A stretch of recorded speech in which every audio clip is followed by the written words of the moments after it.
A paz do Senhor Jesus para todos os irmãos e que estão nesse momento agora assistindo a nossa live, né, que estamos fazendo aqui. E vamos dar início ao nosso segundo trimestre de 2020, que é sobre a carta de Paulo aos Efésios. Glória a Deus. Nós já estudamos o primeiro trimestre da lição e já estamos no segundo trimestre, né, das nossas lições bíblicas. E quero dizer que estive olhando aqui, vendo as lições, né, os títulos das lições desse segundo trimestre. São títulos mesmo que abençoados para a gente, para o nosso aprendizado. Glória a Deus. Sabemos que esse título sobre a igreja eleita, né, do segundo trimestre, fala sobre o assunto muito importante com relação à igreja do Senhor. E a carta de Paulo aos Efésios, ela trata muito bem a respeito, né, da saudação, né, da primeira lição, saudação e destinatário. Temos a segunda lição, que é a sublimidade das bênçãos espirituais em Cristo. A lição 3 vai tratar sobre a eleição e predestinação. Na lição 4, a iluminação espiritual do crente, né? A lição 5, libertos do pecado para uma nova vida em Cristo. A lição 6, a condição dos gentios sem Deus. Lição 7, Cristo é a nossa reconciliação com Deus. Lição 8, edificado sobre o fundamento dos apóstolos e dos profetas. A lição 9, o ministério da unidade revelada. A 10, a intercessão pelos Efésios. A 11, atributos da unidade da fé, humildade, mansidão e longanimidade. A lição 12, a conduta do crente em relação à família. E a lição 13, a batalha espiritual e as armas do crente, né? Estamos aqui alegres e felizes, né? Por mais uma vez Deus nos dá esta oportunidade de lecionarmos esta aula, esta lição. E pela misericórdia dele, né? Estamos aqui, eu e minha esposa, né? Ela tem sido a minha ajudante, né, nesta área também, de ajudar a lecionar as lições bíblicas. E nós, com muito prazer, estamos aqui para transmitir o máximo de conhecimento a respeito desta carta tão maravilhosa que é a carta de Paulo aos Efésios. Nós vamos transmitir o que nós sabemos, né? Um pouco que nós sabemos, mas tudo é para o crescimento da obra e para a glória do nosso Deus. Eu queria que você, neste momento, você fechasse seus olhos. Nós vamos orar, né? Vamos agradecer a Deus por mais um dia na sua presença, agradecer a Ele porque sabemos que só estamos aqui porque Ele permite, né? E eu quero que você também ore também, aí você que está aí, você ore, agradeça a Deus também por mais um dia de vida. E para que Deus nos dê, nos ilumine, né, com seu Espírito Santo para falar do amor de Deus e falar da palavra de Deus, né, ensinar a palavra. Feche seus olhos. Senhor, meu Deus e meu Pai, te agradecemos por esta oportunidade, Senhor, de estarmos aqui diante da Tua presença, Deus, porque sabemos que todas as coisas estão, meu Pai, pela Tua permissão, Senhor. Nada que é feito ou acontece, Senhor, se não for pela Tua permissão.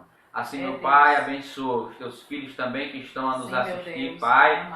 Ó Deus, que estão, meu Deus, ó Deus, participar conosco.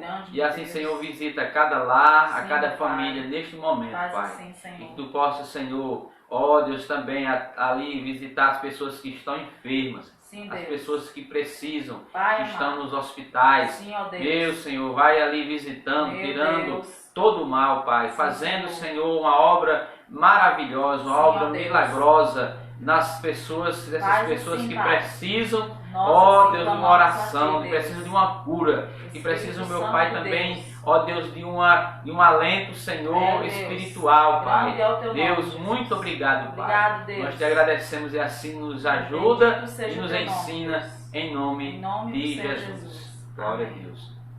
Nós vamos dar início à lição. Eu quero que você abra aí a sua Bíblia, né? Na carta de Paulo aos Efésios, no capítulo 1. Quero que você abra a sua Bíblia, né? Nós vamos esperar. Na carta de Paulo aos Efésios, capítulo 1, versículo 1 e o versículo 2.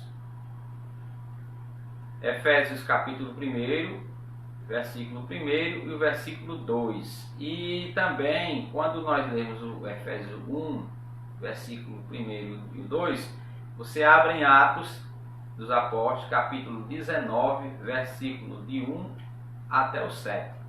É que você abra a sua Bíblia para nós acompanharmos a leitura bíblica em classe, certo? Temos como título de hoje, né, a primeira lição, Carta aos Efésios, saudação aos destinatários, certo? Eu quero pedir aqui para que você abriu a sua Bíblia, né? Antes de nós lermos o texto, né, da leitura bíblica em classe, quero pedir para a irmã Janaí ler o texto áureo e a verdade prática. Eu quero saudar aos irmãos, aos amigos que estão a nos ouvir, com a graça e a paz do nosso Senhor Jesus Cristo, amados irmãos. O texto áureo fala assim: a vós, graça e paz, da parte de Deus, nosso Pai, do Senhor Jesus Cristo. Efésios, capítulo 1, versículo 2. Verdade prática. Verdade prática fala assim: a epístola aos Efésios revela o propósito eterno de Deus para a igreja de Cristo. Amém. Então, a leitura bíblica que nós vamos ler primeiramente, né? Você já abriu a sua Bíblia aí, Efésios capítulo 1, que diz assim, capítulo 1 de Efésios, versículo 1. Paulo, apóstolo de Cristo, pela vontade de Deus, aos santos que estão em Éfeso e fiéis em Cristo Jesus.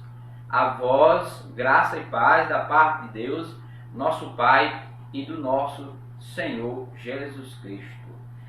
Agora Atos capítulo 19, abra lá.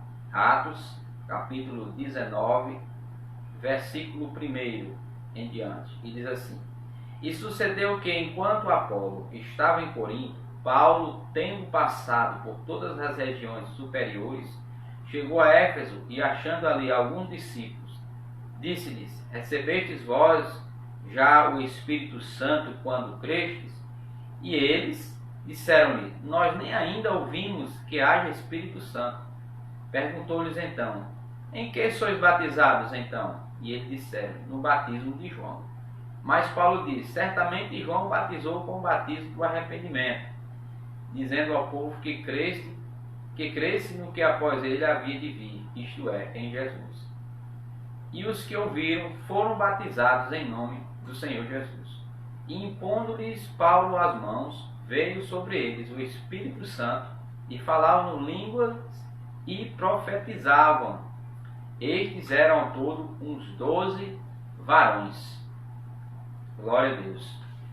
Então foi a leitura bíblica que nós lemos, a leitura concernente à lição de hoje.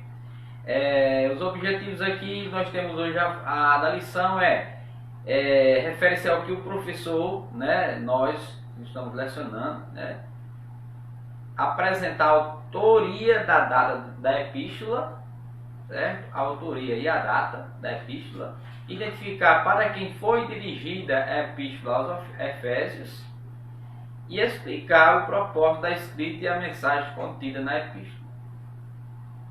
Glória a Deus. Então vamos começar com a introdução, né? Com a introdução que diz assim: a epístola aos Efésios é denominada de a coroa dos escritos de Paulo e ainda de A Rainha das Epístolas. Nela, o propósito eterno de Deus para a igreja está revelado por meio de Cristo Jesus. Nesta lição, estudaremos os aspectos introdutórios e as principais abordagens doutrinárias da epístola. Durante a epístola, deve-se nos levar à adoração a Deus e ao aperfeiçoamento da nossa vida cristã. Glória a Deus. Então, amados irmãos, quando nós lemos aqui a introdução a respeito da carta de Paulo aos Efésios, certo?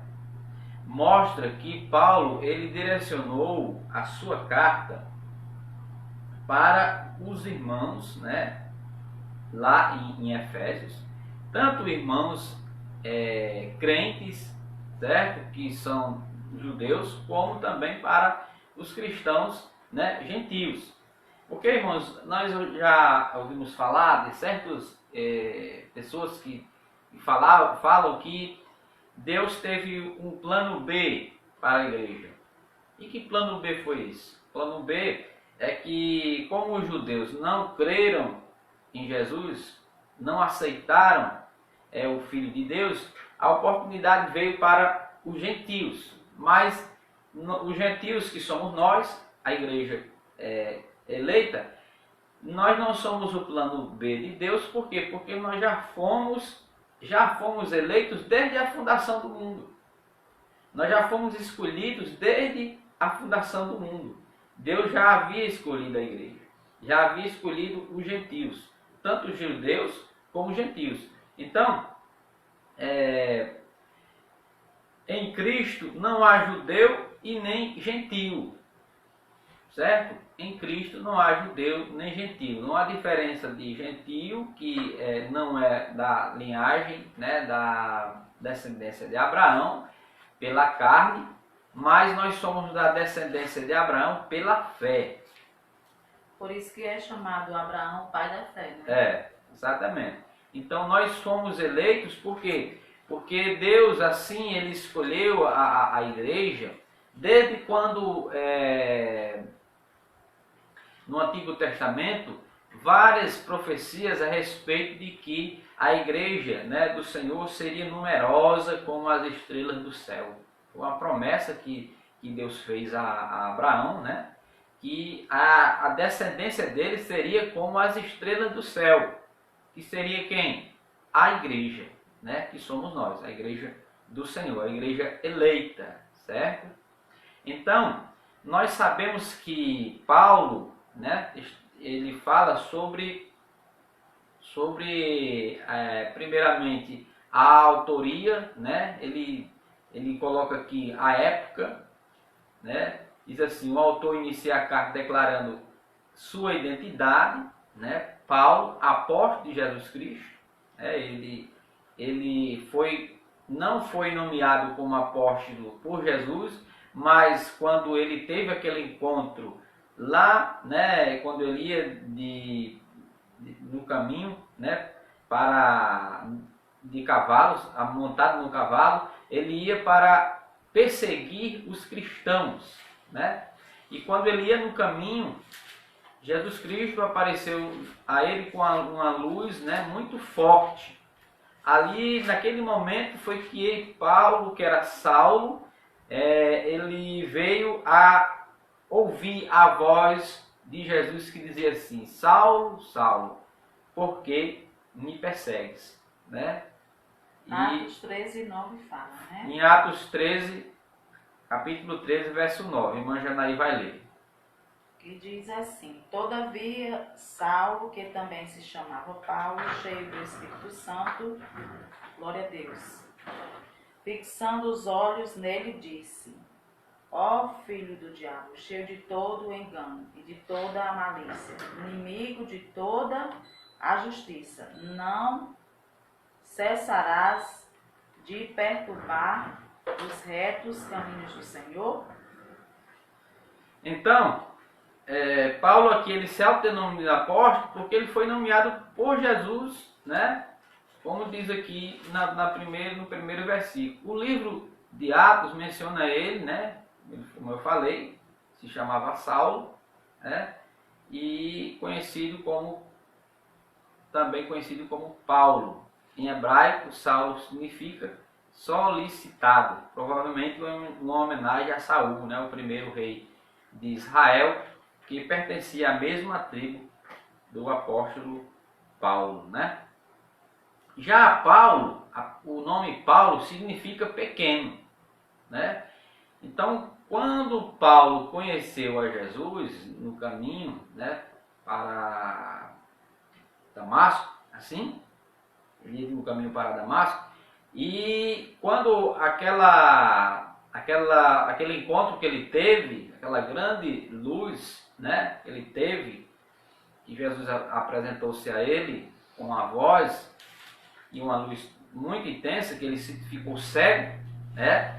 Ele mudou, né? Ali o apóstolo Paulo, que era Saulo, mudou seu nome de Saulo, né? Saulo, que significa, né, solicitado, para Paulo, que o nome Paulo significa pequeno, né? Que era o seu nome romano, certo? O nome Paulo é um nome romano que significa pequeno, certo? Lá em Atos 22 e 25, menciona essa parte, né, em que Paulo ele se torna Saulo, ele se torna Paulo. Dê aí, Imaginai. E fala assim: e quando estavam atando com correias, 22, 25, né? E quando estavam atando com correias, disse Paulo ao centurião, que ali estava: é-vos lícito açoitar um romano sem ser condenado? Ou seja, Paulo era um romano, né? Ele era um romano, por isso que o seu nome Paulo significava pequeno, porque seu nome era de origem romana.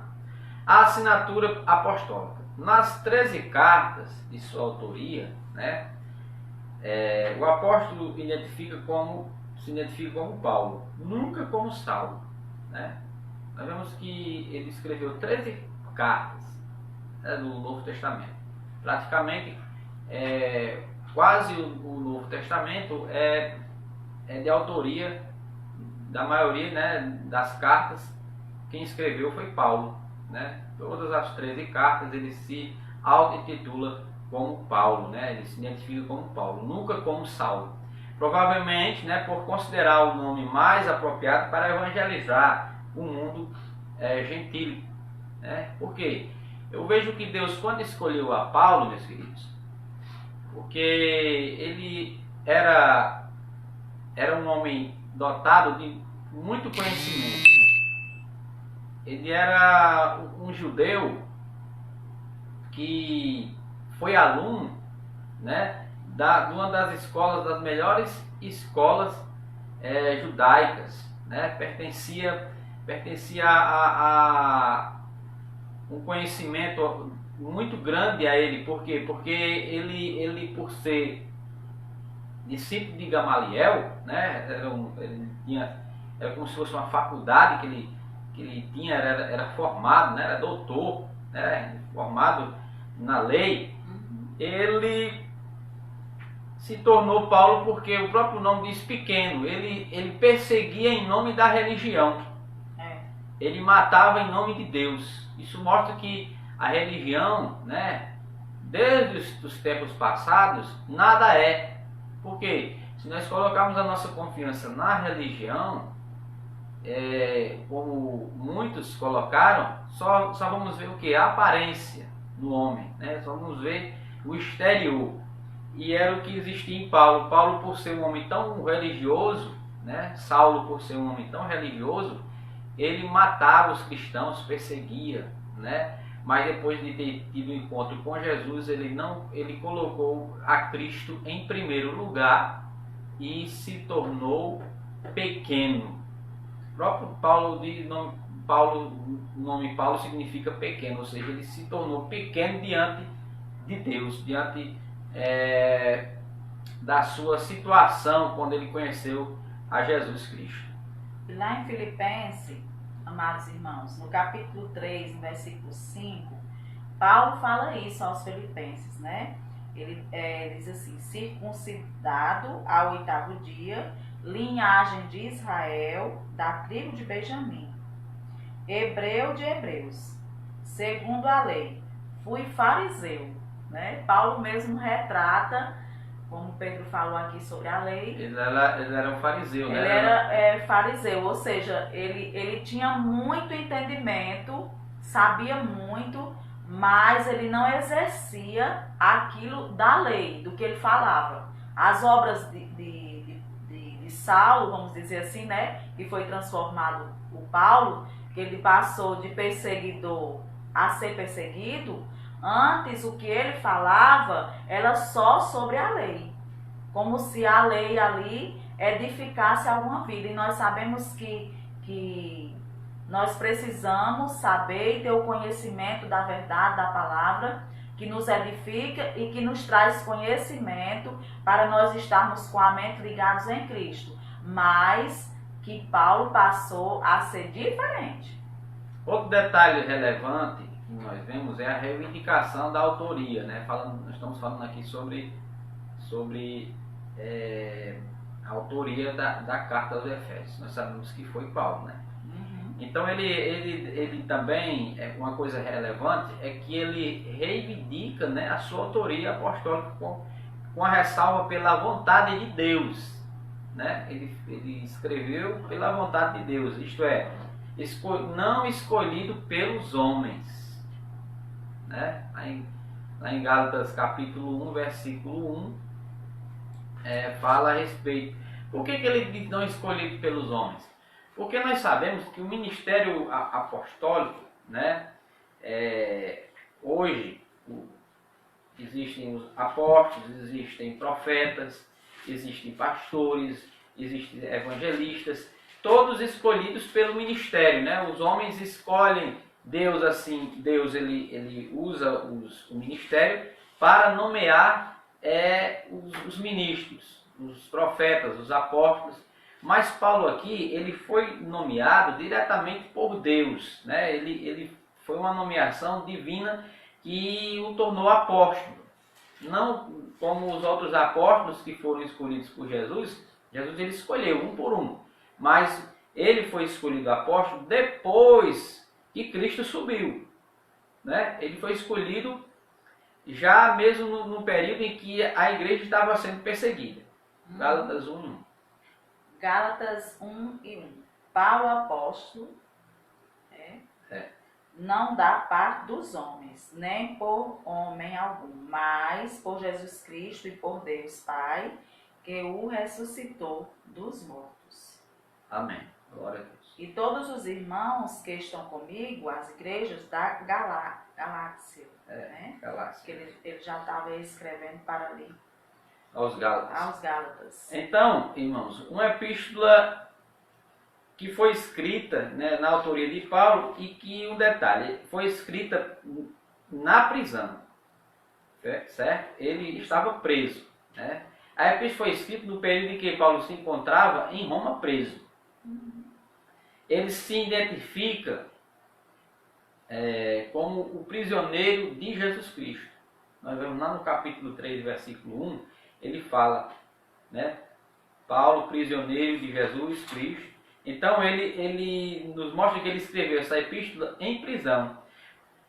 Outra parte também lá no capítulo 4, versículo 1, fala também que ele diz assim, preso do Senhor, Paulo preso do Senhor, né? E o embaixador em cadeias, também lá no capítulo 6, versículo 20, fala que ele diz assim, ele considera como embaixador em cadeias, ou seja, estava preso em cadeias. Ele fala que... Isso indica que era uma carta enviada do cárcere, né? Enviada da prisão. Capítulo 6, versículo 20, Efésios, né? Pelo qual sou embaixador em cadeias, para que possa falar dele livremente, como me convém falar. Isso indica que era uma carta, né? Como ele falou, era escrito na prisão, né? As epístolas que foram escritas, né? Foram várias redigidas, né? Foram várias escritas em prisão. Como também, além de Efésios, também teve os Filipenses, né? Teve os Colossenses e teve a carta a Filemão, certo? E foram cartas escritas em prisão. Também tem a data, né? De acordo com Atos, após realizar 3 viagens missionárias e implantar a igreja na região do Mediterrâneo, Paulo esteve em prisão domiciliar por cerca de 2 anos. Por cerca de 2 anos. Entre o ano 60 e 62 depois de Cristo, aproximadamente. A partir dessa premissa, a data provável da redação da epístola aos Efésios ocorreu por volta de 61 e 62 depois de Cristo, né? Foi redigida ela, tendo Tíquico como o seu portador, né? Lá no capítulo 6 de Efésios, versículo... A partir do 21 ao 24, né? 21, só 6 e 21. Leia o capítulo 6 de Efésios, quero que também você puder acompanhar, Efésios capítulo 6, versículo 21. Ora, para que vós também possais saber dos meus negócios e o que eu faço, Tíquico, irmão amado e fiel ministro do Senhor, vos informará de tudo. Pronto, ele foi como o portador da carta, né? Sem falar que também era uma unidade e uma comunhão com Paulo, né?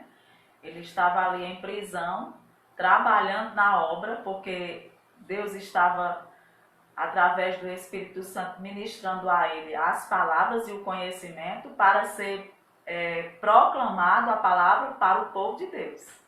Muito profundo, viu isso daí? Uma pessoa numa prisão e Deus dá uma revelação maravilhosa da palavra, como a gente fala, lê Efésios, né? Porque Efésios é como se Paulo estivesse falando para o povo, para nós, para mim, para você, pela firmeza que precisamos ter em Cristo. Glória a Deus. Então, vamos agora para o ponto 2, que fala para os destinatários. Quem é o destinatário? A cidade de Éfeso, né? Ele destinou, né, a carta, propriamente, para os Efésios, foi lá na cidade de Éfeso. Vamos falar um pouco sobre a cidade na época, né? Foi fundada por volta de 1050 a.C., né? Uma cidade já bastante antiga, né? Tornou-se no centro político, comercial e religioso da Ásia Menor, atual país da Turquia, né? Era uma cidade litorânea cujo porto desaguava no mar do Egeu. Sua rua principal era pavimentada em mármore com colunas trabalhadas em ambos os lados.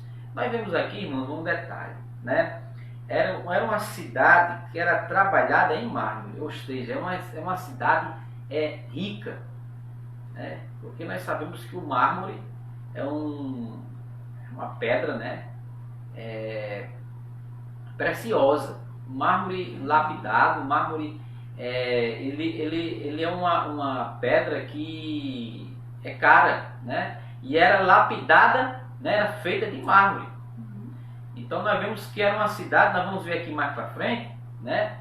Que além de a pavimentação ser de mármore, você andava por cima, não era calçamento, né? Vamos supor, não eram pedras, a rua onde se andava era em cima do mármore, né? E feita de colunas também, colunas trabalhadas. Então era uma cidade rica, né? Uma cidade que era próspera. Era considerada como uma metrópole com cerca de 500 mil habitantes. Muito grande, né? Uma cidade com 500 mil habitantes era uma cidade já bem povoada, né? Tinha o maior anfiteatro do mundo, né? Era uma cidade onde a parte da cultura lá, né, grega era a predominante, né, da cidade, com capacidade para 25 mil espectadores, né? Então um anfiteatro desse, né, com capacidade de 25 mil pessoas estarem assistindo esse teatro, era considerado o maior do mundo, certo?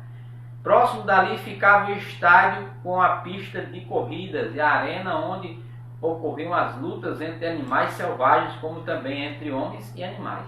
Ali, provavelmente, irmãos, ali nós vemos, por exemplo, Coliseu de Roma, né, onde muitos cristãos ali foram perseguidos e massacrados, ali onde se lançavam os leões, né, para assim matarem os cristãos. Tinha também esses jogos, né, lutas.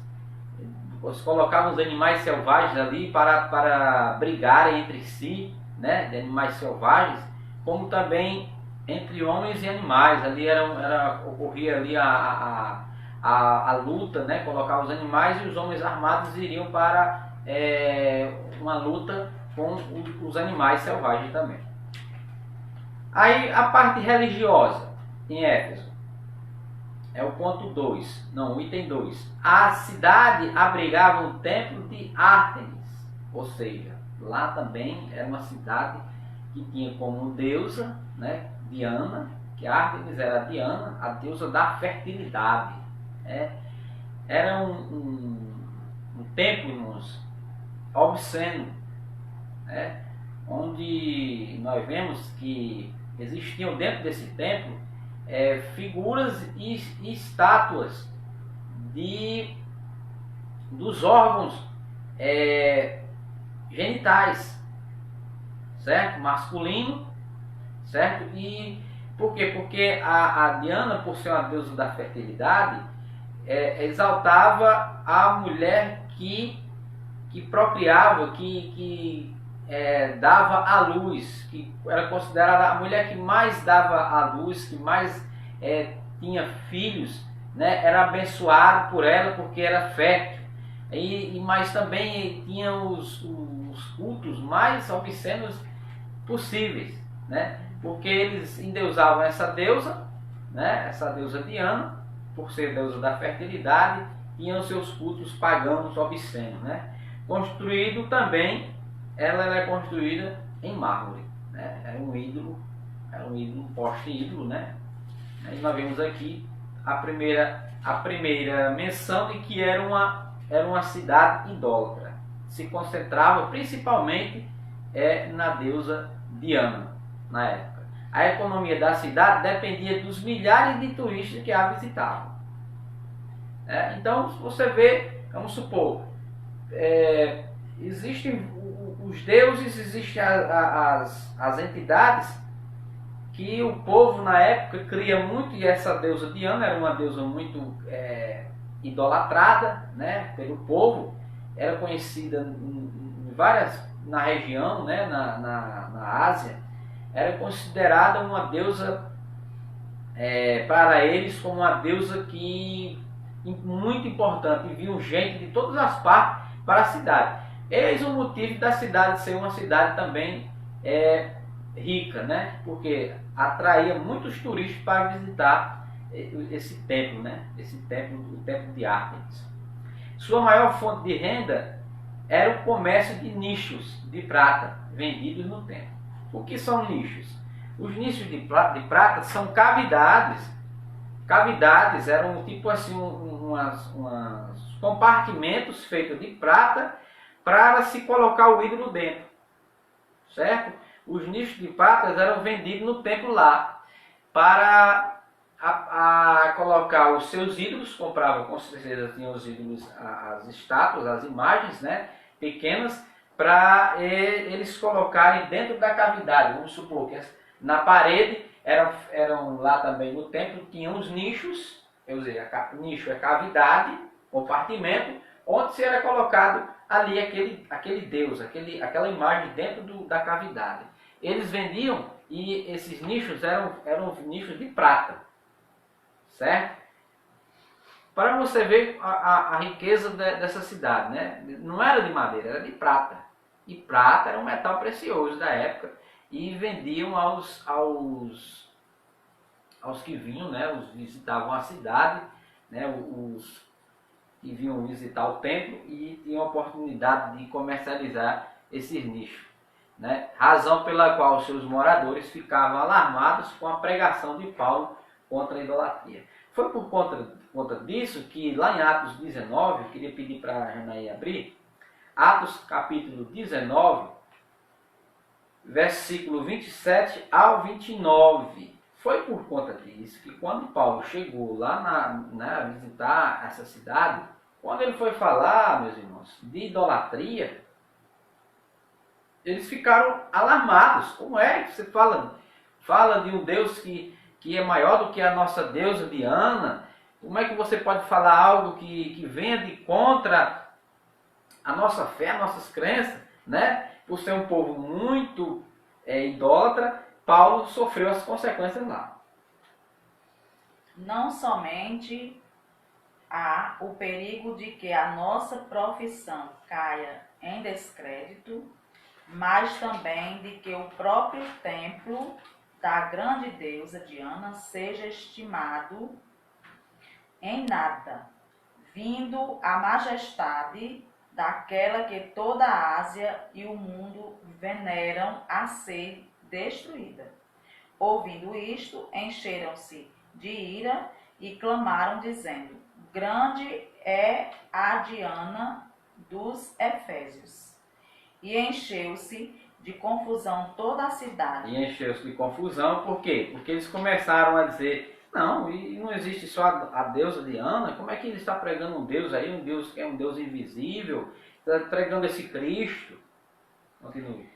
E unânimes correram ao teatro, arrebatando a Gaio e a Aristarco e a Macedônios, companheiros de Paulo, na viagem. Pois é, arrebatando, ou seja, tirando eles, né? Expulsando eles do local onde eles estavam lá, pregando o Evangelho de Jesus, né? O versículo 30 fala assim: e querendo Paulo apresentar-se ao povo, não o permitiram os discípulos. Pois é.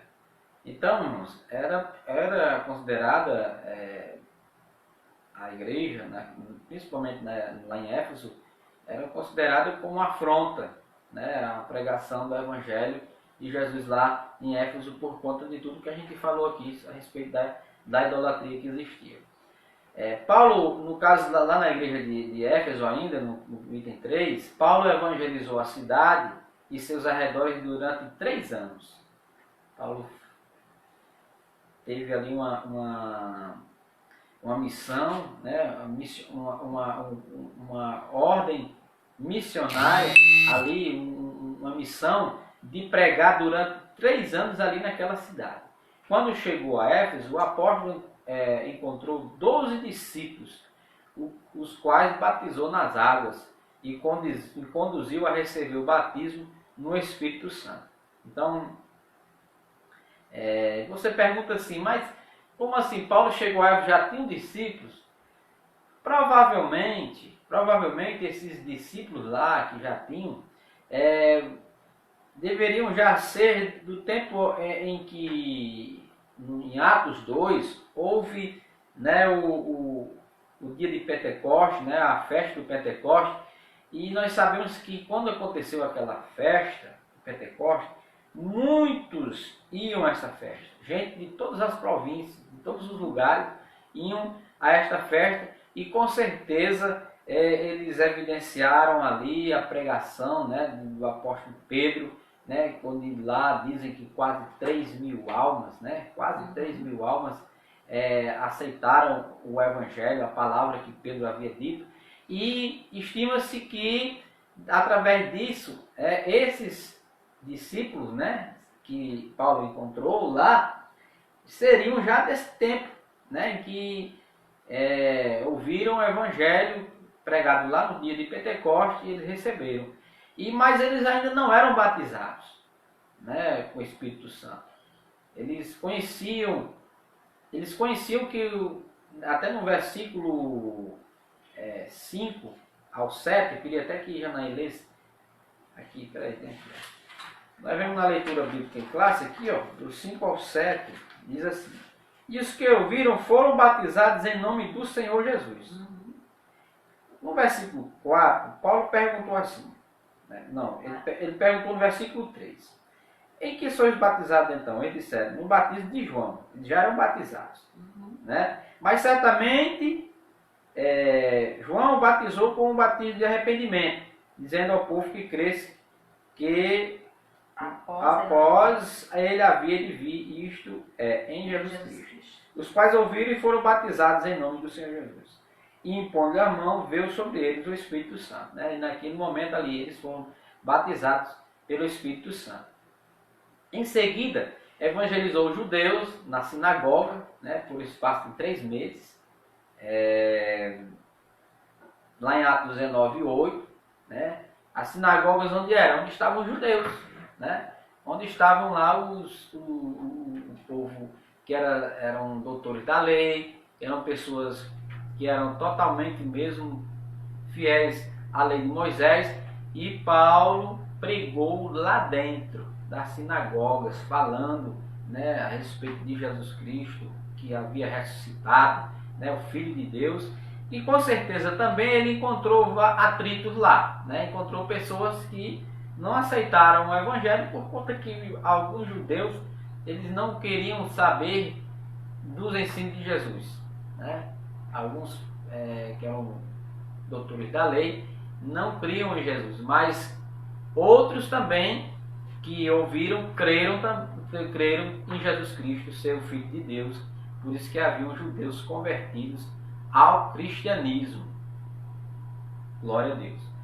E também, e como alguns judeus resistiram ao Evangelho, voltou-se para os gentios, pregando no salão alugado na escola de Tirano, lá em Atos 19:9, né? Paulo, quando viu que os judeus estavam resistindo ali, então aí ele disse assim, então agora nós vamos aqui pregar agora para os gentios, para o povo que não é judeu, né? E ele ali estava naquele salão alugado, né? Na escola de Tirano, versículo 19, capítulo 19, versículo 9 de Atos. Lê aí, meu irmão. Mas como alguns deles se endurecessem e não obedecessem, falando mal do caminho perante a multidão, retirou-se deles e separou os discípulos, disputando todos os dias na escola de um certo tirano. Pois é, não a escola era onde estava, né? O dono era tirano, né? O nome da pessoa, tirano. Então ali ele voltou-se para os gentios, né? Tanto é que ele foi considerado o apóstolo dos gentios. Pregou para as pessoas que não eram judeus, né? Glória a Deus. Glória a Deus, aleluia. Em Éfeso, Deus usou Paulo poderosamente e a igreja crescia, pois até os lenços e aventais do apóstolo foram usados para curar os enfermos e expulsar demônios, né? Está lá no versículo 12 e 19. Leiam, né? Antes de ler. Olha, irmãos, aqui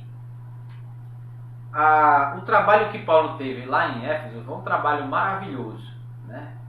Esse tempo todo que ele passou lá, essa missão, né? O campo missionário que ele fez de Éfeso, né?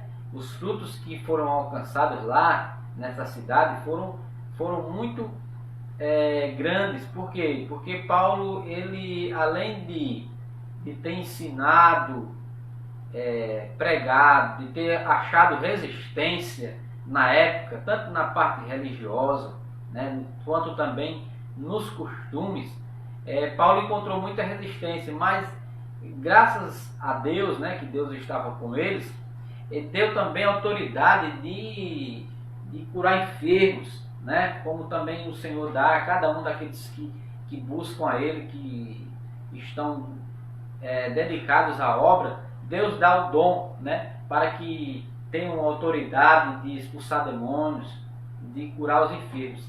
E tanto é que esse versículo aqui, né, de versículo 12 do capítulo 19, fala a respeito desses prodígios que Paulo também exerceu lá na cidade de Éfeso.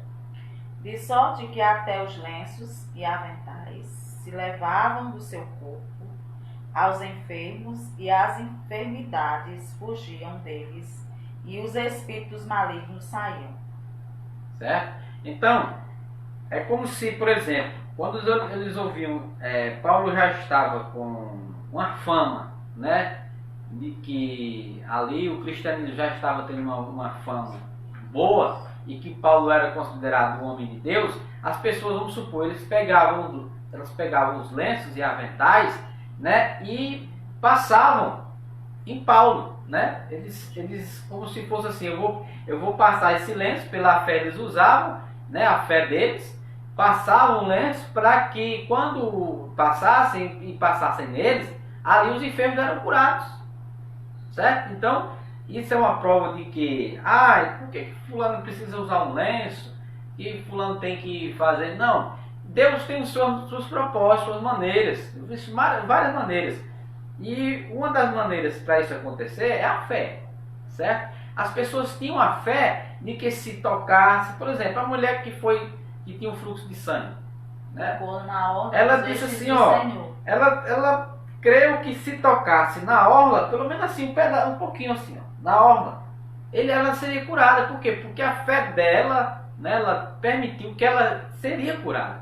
Mas ela podia muito bem ter a fé de dizer assim, se eu pelo menos tocasse na perna dele, ou em qualquer outra parte, no chinelo dele, na sandália dele, eu seria curada. Por quê? Porque a fé dela, ela estava com fé de que se fizesse tal coisa, ela seria curada. Da mesma forma, os demônios eram curados, né? Os demônios eram expulsos e enfermos eram curados. Por quê? Pelos lenços e aventais. É como se eles fizessem assim, pegassem os aventais e as pessoas que tivessem demônio, quando colocassem em cima aquele lenço, que tivesse a unção ali, né, que eles criam, os demônios eram expulsos. Certo? Professor, deixa eu te fazer uma pergunta. E através desse versículo, esse capítulo 19, desse versículo 12, isso quer dizer que pode-se vender lenços? Não, aí já chama-se o mercantilismo da fé, né? A fé sendo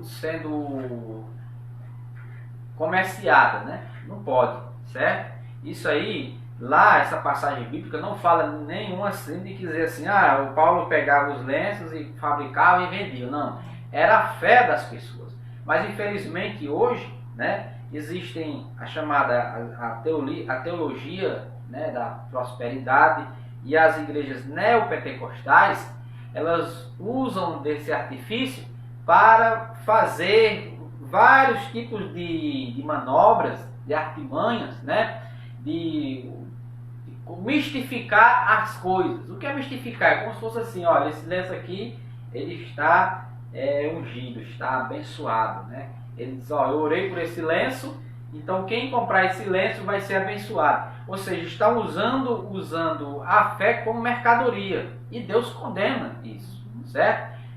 Não é como estamos vendo aqui, no capítulo 19 e verso 12, é que as pessoas vinham com os seus lenços. Isso, porque diz assim, não era vendido por Paulo. De sorte que até os lenços e aventais se levavam do seu corpo,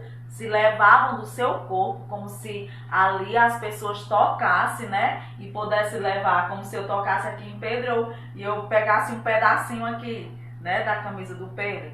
E então ali, pela fé que eles tinham em tocar, é que eles eram curados, não era vendendo não, né? Pois é.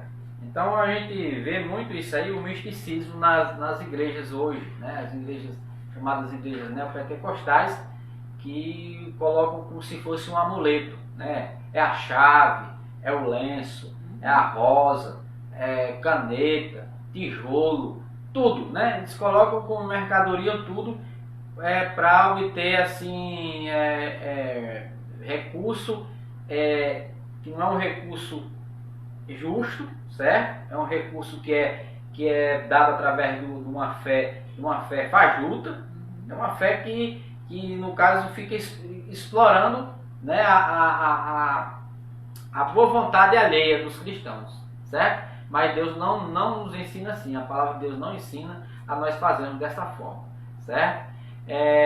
Continuando, diz aqui que grandes líderes da igreja também passaram por Éfeso. Por exemplo, Apolo, né, ministrou ali, foi instruído por Priscila e Áquila. Né? Teve também Timóteo, foi designado para pastorear na cidade, certo? E segundo Irineu, no ano 130 a 202, perdão, de 130 a 202 depois de Cristo, né? Bispo grego do primeiro século, o apóstolo João também liderou a igreja lá em Éfeso, certo? Então, irmãos, vale salientar uma coisa, que além de tudo isso que existia na cidade lá de Éfeso, a idolatria, né, o culto à deusa Diana, era um povo, o povo de Éfeso era um povo, né, que era considerado, além de próspero, certo? Além de próspero, por uma cidade rica, né? Eles eram pessoas que também tinham uma origem religiosa na parte dos gregos, né? Da Grécia. Por quê? Por que eu estou mencionando isso? Porque nós sabemos que Paulo, além de ter enfrentado a parte religiosa na questão da idolatria, também tinha-se os costumes dos deuses gregos. A Grécia, nós sabemos muito bem, a Grécia ela é conhecida muito pelos deuses gregos, que é o deus da água, o deus do fogo, né? Por exemplo, nós vemos o Poseidon, né? Eram os deuses que eram pela mitologia, né, grega, eram considerados também, eram acreditados pela mitologia grega. Tinha vários outros deuses que eram considerados como igualmente a Deus, ao nosso Deus, né? Cada segmento na natureza, água, fogo, né? Tinha, por exemplo, Hades. O deus Hades era um deus que era considerado, ficava nas regiões inferiores, né? Era considerado como um deus que cuidava das almas daqueles que morriam, né? Iam para o inferno, né? Que iam para um lugar de escuridão. Era o deus Hades, né? Então, a mitologia grega era cheia, riquíssima em crendices, e outros deuses também, né? Então, ou seja, os cristãos, Paulo enfrentou várias barreiras, né? Várias barreiras, tanto religiosas, né, como mitológicas, na cidade de Éfeso, certo? Então nós vamos continuar aqui também.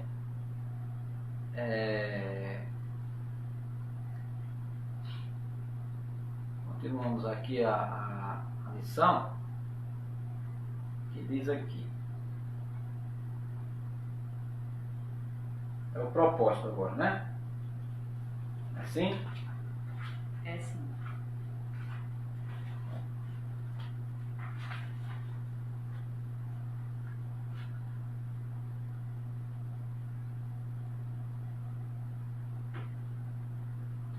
Diz assim, o propósito do item 3.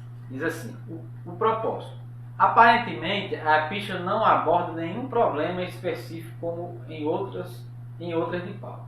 Porém, nos capítulos iniciais da carta, percebemos algumas ênfases que sinalizaram a solução de certas questões. Por exemplo, havia novos convertidos que vinham do mundo helênico, né, e praticavam religiões e mistérios e magia, mas que agora se reuniam como santos de Éfeso, certo? Ou seja, o que é vir do mundo helênico, né? Porque os helenistas, eles tinham como a gente falou, os helenistas eles criam costumes gregos, né? Costumes da Grécia. Eu já falei da questão dos deuses, né, que haviam. Né? Praticavam religiões e mistérios, e magia, né? Tinham esses costumes que os novos convertidos foram resgatados desses costumes que não eram costumes de Deus, né?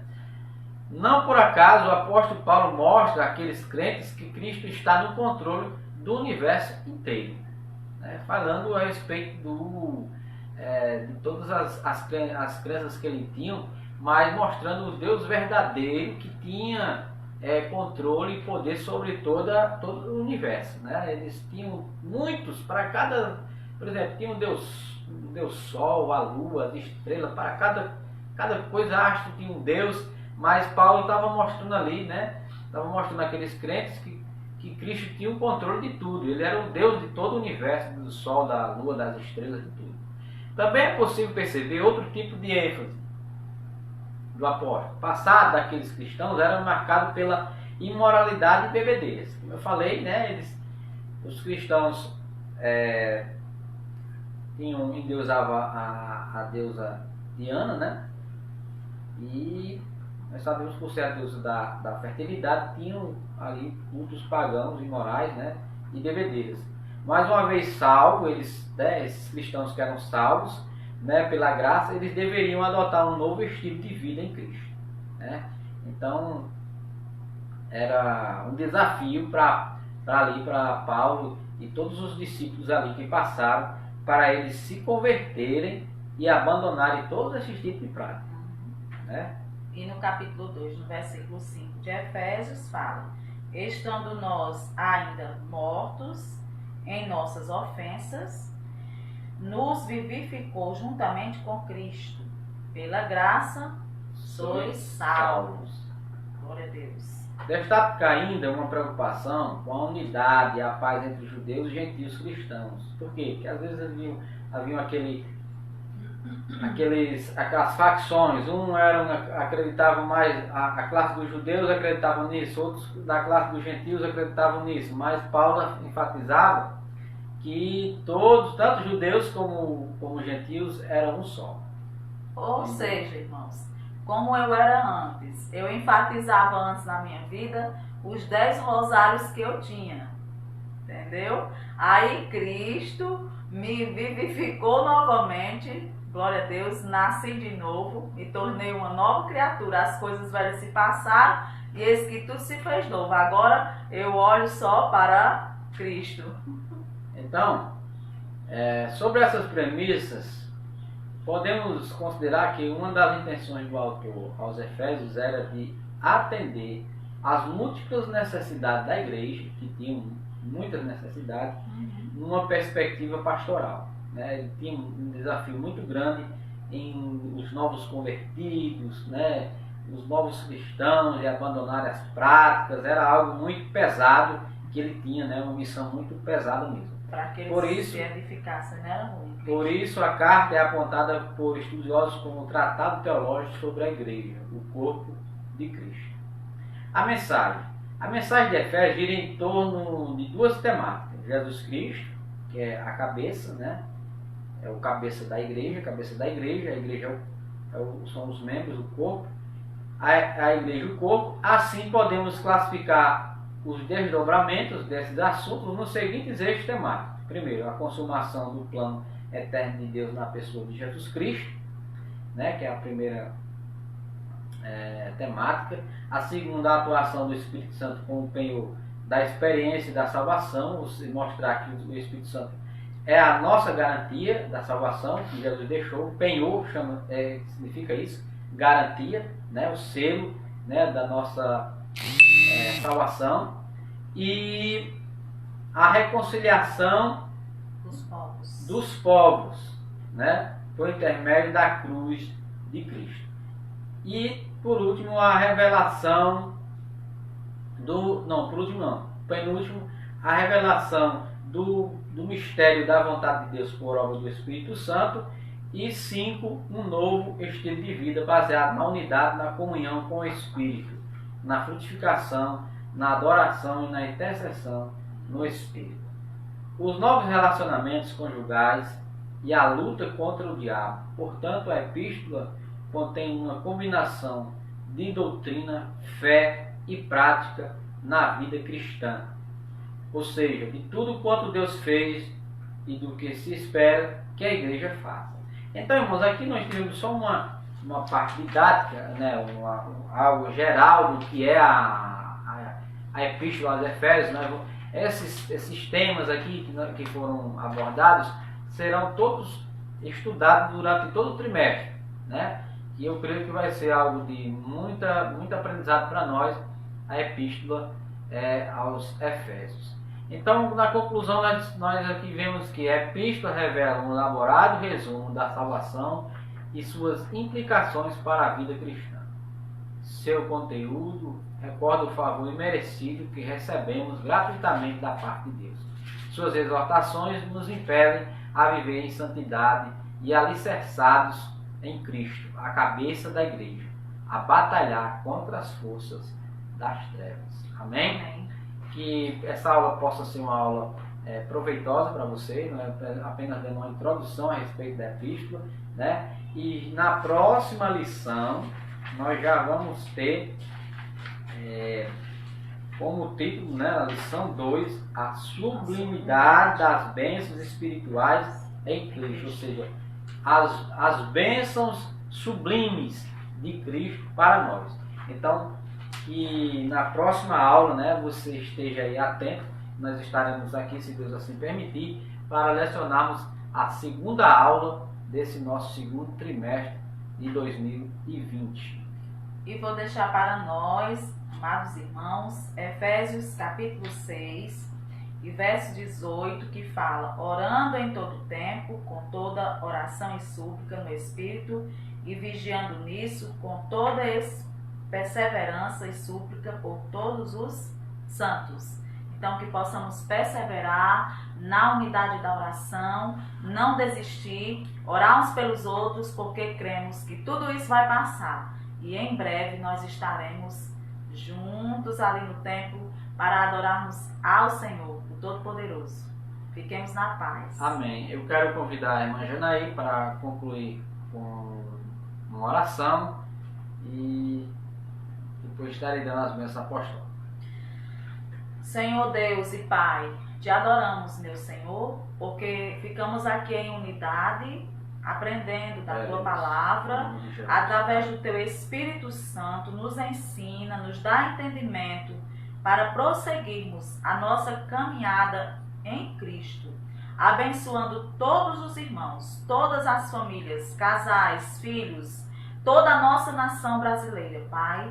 Nós aqui, meu Senhor, estamos diante do Todo-Poderoso, aleluia, do grande eu sou, Glória, crendo que o Senhor, Ele está conosco e tudo Ele está vendo e sabe todas as súplicas de cada um dos irmãos. Pai, nós assim te louvamos e te agradecemos em nome de Jesus, que vive e reina para sempre. E quem crê, diga amém. Amém. Louvado seja Deus. Estenda sua mão, levante sua mão. Oh, grande Deus. Que a graça do nosso Senhor e Salvador Jesus Cristo, o amor de Deus, nosso Pai, e a comunhão consoladora do Espírito Santo seja derramada sobre toda a igreja, desde agora e sempre. Amém. Deus abençoe. Até a próxima aula, em nome de Jesus.